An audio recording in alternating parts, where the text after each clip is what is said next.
إذاعة أجيال من القاهرة. في وسط عالم مجنون بنسأل نفسنا إحنا مين؟ حكاياتنا عن البلد وناسها، البشر والحجر، حكايات عن ملوك وأمراء وفلاحين الحجر بين إيديهم نطق، حكاياتنا عن مصر والمصريين، حكايات البشر والحجر. الإعداد والتقديم رشا عزام، على هندسة الهواء مصطفى عبد الباسط مصطفى الحلواني، من غرفة المراقبة الرئيسية أنس علاء وندى عبد الخالق، الإشراف العام أحمد شريف، أما الإخراج فلمحمد عزم. حبيبتي من ضفيرها طل القمر وبين شفايفها ندى الورد بان، ضحكتها بتهز الشجر والحجر وحنانها بيصحي الحياة في النبات. حبيبتي من ضفيرها طل القمر. بنرحب بكل السيدات والسادة مستمعات ومستمعي إذاعة أجيال في كل الوطن العربي من المحيط إلى الخليج. قبل ما نبدأ حلقتنا عايزة أقول لكم على سر. كان عندي تخوف إن موضوع البرنامج يكون تقيل والمعلومات كتير، ما هو إحنا برضو بنتكلم عن تاريخ معقد شوية، والحقيقة إن ردود الأفعال اللي وصلتنا كانت رائعة، وخصوصاً المستمعين الصغار، وأخص بالذكر صديقي محمد وصديقتي فريدة، يمكن لأنهم كانوا في بالي أثناء الإعداد. ما هو أنا قدهم كانت دراسة التاريخ بالنسبة لي تقيلة برضو، لحد ما كبرت واكتشفت إن المشكلة عمرها ما كانت في التاريخ نفسه، لكن في طريقة تقديمه لينا وإحنا بندرسه. وقبل ما بطل رغي بقى ونرجع لحكايتنا، أتمنى إننا نكون عند حسن ظنكم ونكون ضيوف خفاف عليكم. ودلوقتي نرجع لموضوعنا، نرجع لهرم مصر الرابع، مسجد ومدرسة السلطان حسن. في الحلقة اللي فاتت اتكلمنا عن السلطان حسن اللي لما ولي السلطنة كان اسمه قماري، وحكينا حكاية ميدان قلعة صلاح الدين أو ميدان الرميلة، وحضرنا افتتاح المدرسة مع السلطان، وعرفنا عن مؤامرات المماليك وصراعهم. أعتقد إن السلطان حسن نفسه ما كانش يتخيل إنه من غير المدرسة والجامع اللي شالوا اسمه كان هيقع من سجلات التاريخ، كانت هتبقى حياته عبارة عن سطر واحد. اتولد سنة كام، وولي السلطنة، ثم عزل مرتين، وقتل ولم يعرف له قبر. ده كان هيبقى ملخص حياته. تعالوا بقى نرجع للمبنى نفسه. يذكر أستاذنا جمال الغيطاني في كتابه قهريات مملوكية إن السلطان سليم الأول عندما غزا مصر واستتب له الأمر في القاهرة، زار مساجدها ومدارسها وخوانقها، وعندما رأى مسجد المؤيد شيخ قال هذه عمارة الملوك، وعندما رأى قبة الغوري ومسجده قال هذه عمارة تاجر، وعندما رأى مسجد السلطان حسن قال هذا حصار عظيم. وكلمة حصر هنا زي ما قال الغيطاني تعني قلعة، وكأنه بناء معد لحصار الذكريات، وكأنه تجسيد فعلي لأقصى ما يمكن للإنسان أن يفعله كي يقاوم النسيان. مدخل الجامع يقع في الطرف الغربي للواجهة الشمالية، مدخل الجامع يقع في الطرف الغربي للواجهة الشمالية المواجهة لمسجد الرفاعي، واللي بتحتوي لوحدها على 96 نافذة. مدخل شاهق الارتفاع مهيب، والمداخل في العمارة الإسلامية المصرية لها رمزية خاصة، وعشان كده تتركز الفنون كلها فيها. مكتوب على جانبي المدخل بخط كوفي مزهر قوله تعالى إنا فتحنا لك فتحا مبينا ليغفر لك الله.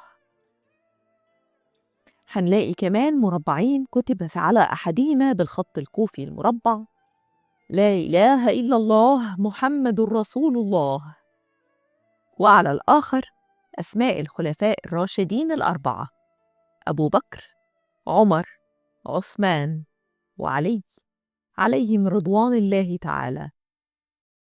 الباب الأصلي للمسجد مش هو اللي موجود دلوقتي، لأنه للأسف وفي مرحلة لاحقة تم نزع الباب من مكانه واتنقل إلى مسجد المؤيد شيخ في الغورية. اشتراه السلطان المؤيد شيخ ب500 دينار فقط لا غير عشان يحطه على باب مسجده. المدخل نفسه ارتفاعه 37 متر و70 سنتي. وعشان أقرب لك الصورة، ده ارتفاع مبنى حديث مكون من 12 دور. وعلشان نعبر المدخل لازم نصعد سلم من 12 درجة من الناحيتين. هنقابل درجات تانية وإحنا ماشيين عبر الدهليز المؤدي إلى صحن المسجد. عملية الصعود هنا لها رمزية. هو في الحقيقة صعودين مش صعود واحد.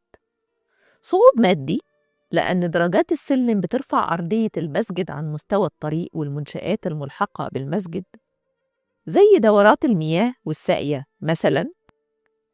وصعود آخر روحي يهيئ الإنسان للانتقال من صخب العالم المادي في الخارج إلى صفاء ونقاء الداخل. إحنا دلوقتي أمام مصطبة من الرخام الملون ممتزج بالرخام الأبيض. هنتجه شمالاً عشان نصعد تاني 5 درجات حجرية عريضة قبل ما نمر في دهليز ضيق مثني إلى اليسار دائماً يؤدي إلى الصحن. الصحن نفسه على هيئة مربع تقريباً، طول ضلعه بالتقريب 34 متر ونص.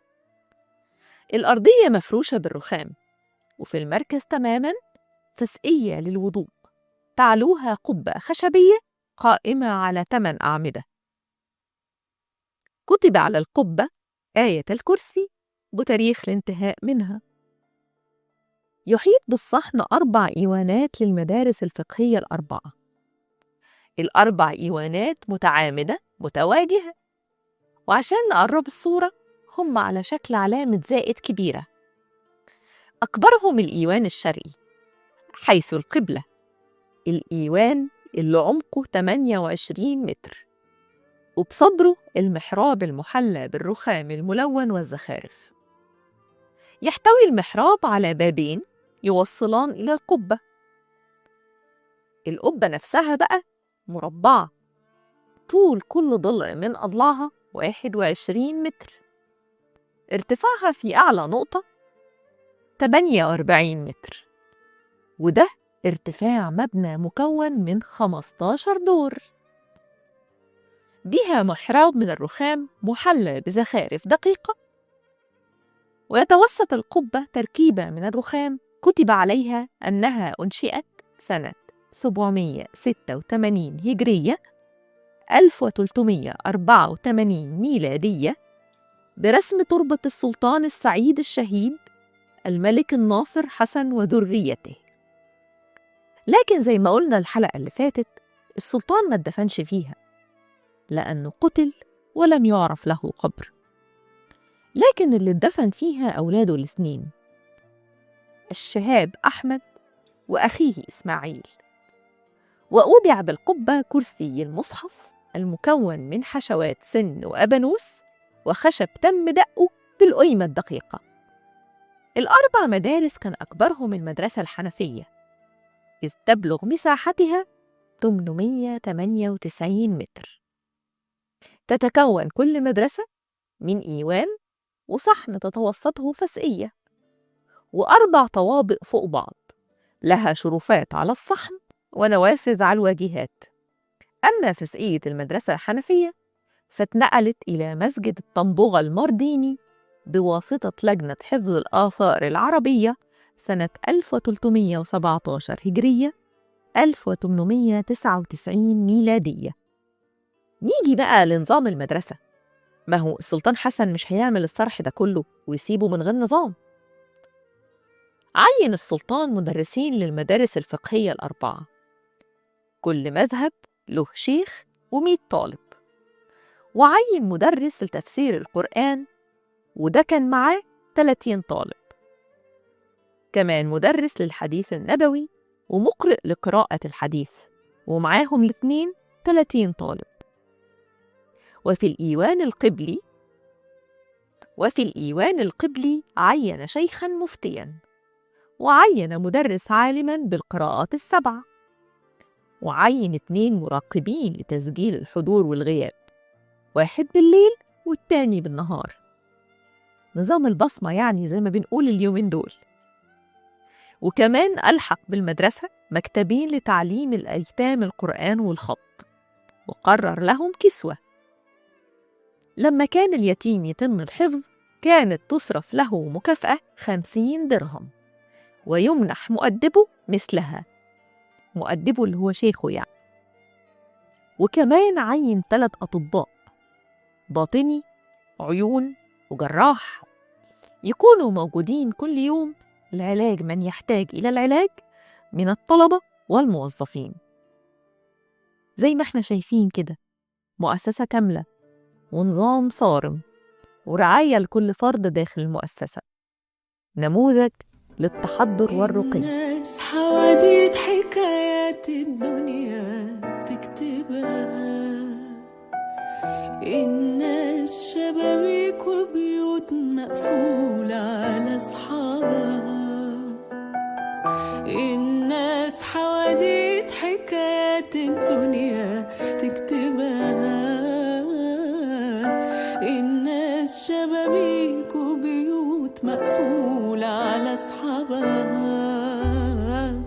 الناس أسرار جوابات ما تبان من عنوانها، الناس قمر والساعات مرهونة بزمانها، وبرغم إننا على نفس الأرض وبنشبه بعض كتير في حاجات، لكن أوقات بنحس إن احنا بعيد عن بعض،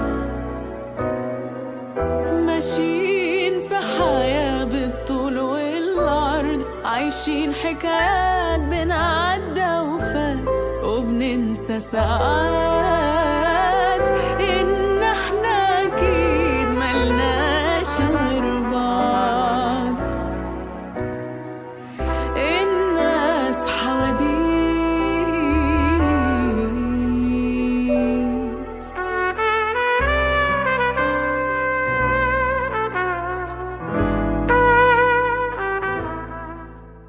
ورجعنا لكم بعد الفاصل مع برنامجكم حكايات البشر والحجر. نيجي بقى للجزء المفضل بالنسبة لي، ويا ريت انتوا كمان تستمتعوا بيه معايا، الحوادث الغريبة اللي حصلت أثناء البناء والأساطير المحيطة بالمكان. على فكرة، لكل مكان في مصر أسطورة، لدرجة إن حتى الأماكن الفاضية اللي الناس متخيلة إنها لا شيء، حتى اللا شيء ده له أسطورة.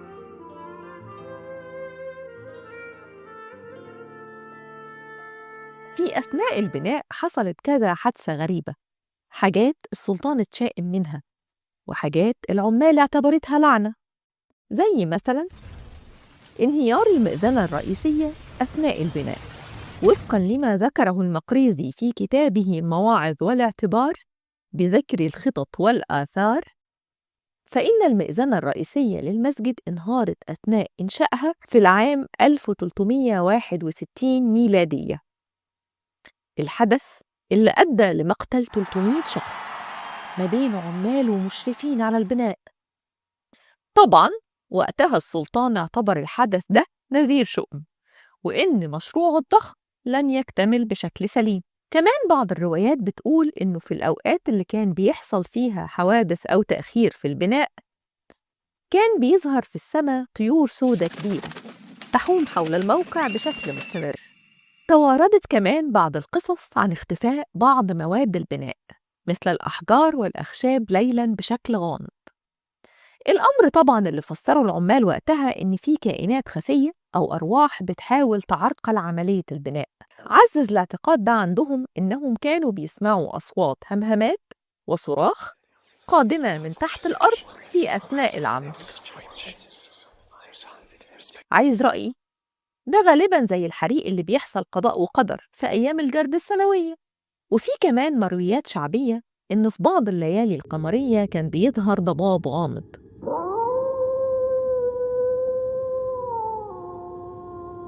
يظهر فجأة ويختفي فجأة بعد فترة قصيرة، اللي خلى العمال وقتها تقتنع تماماً بقى المرة دي إن في قوة خفية بتحاول توقف البناء.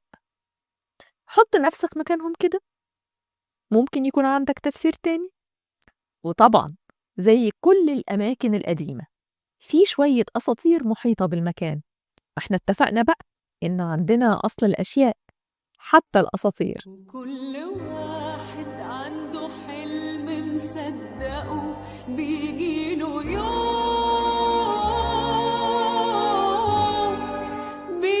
يوم ويحققه، وطريق طال ولا قصر لها مليون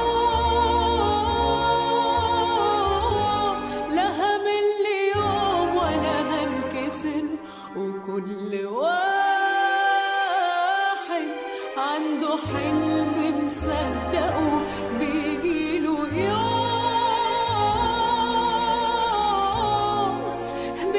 يوم ويحققه، وطريق طال ولا قصر لها مليون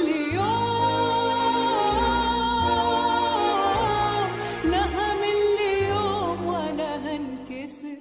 زي مثلا بما إن السلطان حسن كان معروف بثرائه الفاحش، فالأسطورة بتقول إنه قام بإخفاء كنز ضخم في متاهات تحت الأرض قبل وفاته، والكنز ده بيتكون من مجوهرات نادرة وقطع ذهبية ومقتنيات ثمينة جمعها أثناء فترة حكمه.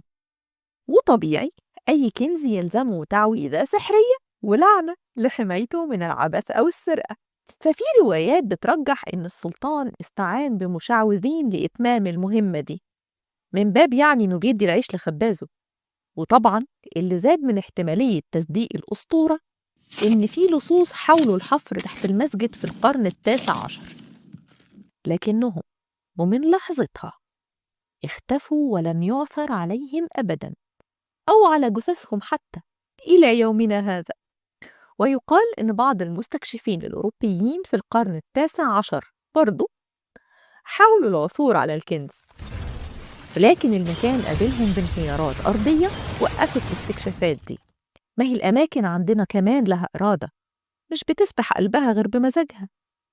أما بقى بالنسبة لأشباح المكان، ما هو كل مكان قديم بيحترم نفسه لازم يكون له أشباح. فإحنا هنا أمام نوعين من الأشباح. أولهم شبح السلطان حسن نفسه اللي بيظهر في أروقة المسجد في الليالي القمرية. فالسلطان وبسبب قتله قبل اكتمال بناء مشروعه العظيم، فروحه لم تجد الراحة في العالم الآخر. وطبعاً الشبح بيظهر في منطقة المئذنة الغربية اللي كانت المكان المفضل للسلطان قبل وفاته.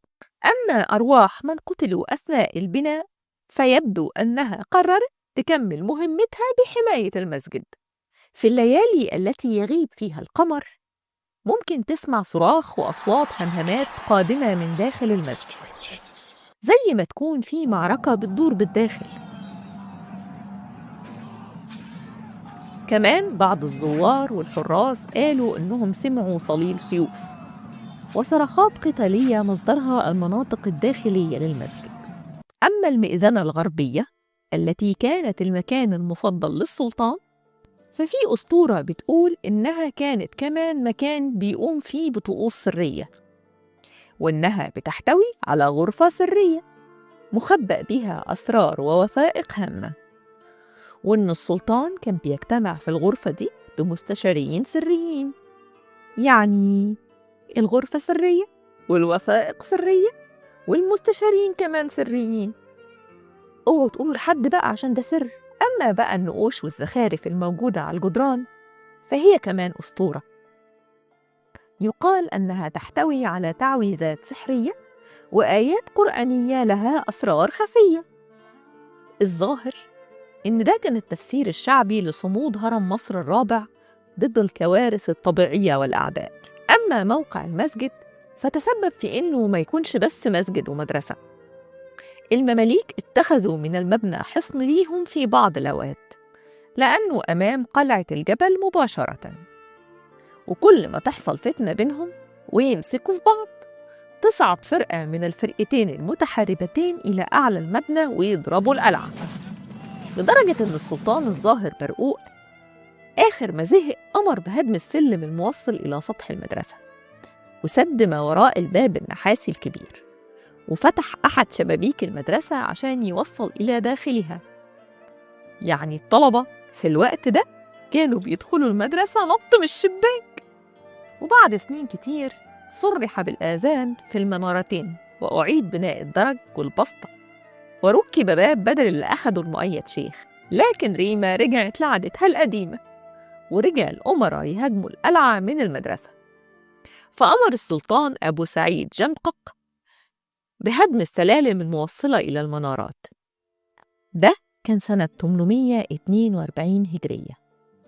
وفي سنة 858 هجرية عهد السلطان أبو النصر إينال إلى المهندسين بفحص المنارة القبلية، فتبين سلامتها، لكن وجد أن الرصاص المبطن للقبة به ثغرات، والهلال المتركب فوقيها فيه اعوجاج من كثرة إصابتها خلال الحروب بين المماليك وبعضها، فرفع الهلال وبقيت القبة بدونه. وفي سنة 902 هجرية حوصرت القلعة تاني، وتبادل المماليك الضربات من وإلى المدرسة، ونهبت بسط المدرسة وقناديلها ورخامها. لكن الأمير طومان باي الدودار الثاني في سنة 903 جدد جدران المدرسة وأصلح التلفيات، وأقيمت الخطبة بها بعد أن كانت معطلة نحو 10 أشهر. ولما ولي ملك مصر العادل طومان باي أمر بترميم جميع ما تهدم من جدران في مدة محاصرة القلعة، ثم سد الباب الكبير مرة تانية لمدة 51 سنة حتى سنة 1200 هجرية، حيث أصلح المسجد سليم أغا وفتح بابه وأزال الدكاكين من أسفله وبنى له سلالم ومصطبة جديدة. بكده نكون خلصنا رحلتنا عن المكان اللي بهر العامة والزوار والمؤرخين، المكان اللي قال عنه المقريزي: فلا يعرف في بلاد الإسلام معبد من معابد المسلمين يحاكي هذا الجامع وقبته التي لم يبن بديار مصر والشام والعراق والمغرب واليمن مثلها. وصفه ابن تغري بردي بقوله: إن هذه المدرسة ومئذنتها وقبتها من عجائب الدنيا، وهي أحسن بناء بني في الإسلام. وصفه غرس الدين بن شاهين الظاهري بقوله: ليس لها نظير في الدنيا. فقد حكي أن الملك الناصر حسن لما أمر بعمارتها طلب مهندسين من أقطار الأرض وأمرهم بعمارة مدرسته، ولم يعمر أعلى منها، فعمرت وعمر بها 4 منارات، وقيل 3 في ارتفاع المدرسة أيضاً، ثم هدم بعض المنارات واستمرت الآن على 2، وهي عجيبة من عجائب الدنيا. أما عبد الغني النابلسي فقال: إن هذا الجامع من أعظم الجوامع على شكل القاعة العظيمة. ونظرنا إلى إيوانه القبلي الذي فيه المنبر والمحراب، فإذا هو إيوان عظيم. وبكده تكون رحلتنا لمسجد ومدرسة السلطان حسن انتهت، لكن حكايتنا عن البشر والحجر لسه ما انتهتش. حكايتنا الجاية حكاية ست، بس مش أي ست لما حاولوا يمحوا اسمها من الوجود التاريخ خلتها لحد النهاردة. تفتكروا هي مين؟ أعزائي المستمعات والمستمعين، حتى نلتقي في الأسبوع القادم مع حكاية جديدة، كونوا بخير. يا محروسة بسيف شاطر وسيف حارس عليك يمين ومن فوق السما السبع حميكي رب العالمين من الضال ومن الخاين ومن الخلق اللي بين أهاليكي مدسوسة يا محروسة يا محروسة يا محروسة بسيف شاطر وسيف حارس عليك يمين ومن فوق السما السبع حميكي رب العالمين من الضال ومن الخاين ومن الخلق اللي بين أهاليكي مدسوسة يا محروسة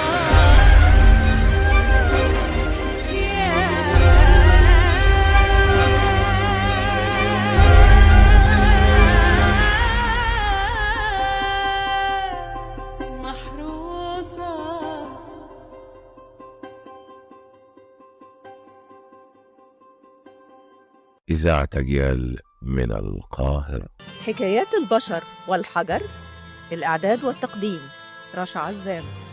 على هندسة الهواء مصطفى عبد الباسط مصطفى الحلواني. من غرفة المراقبة الرئيسية أنس علاء وندى عبد الخالق. الإشراف العام أحمد شريف. أما الإخراج فلمحمد عزام. إذاعة أجيال من القاهرة.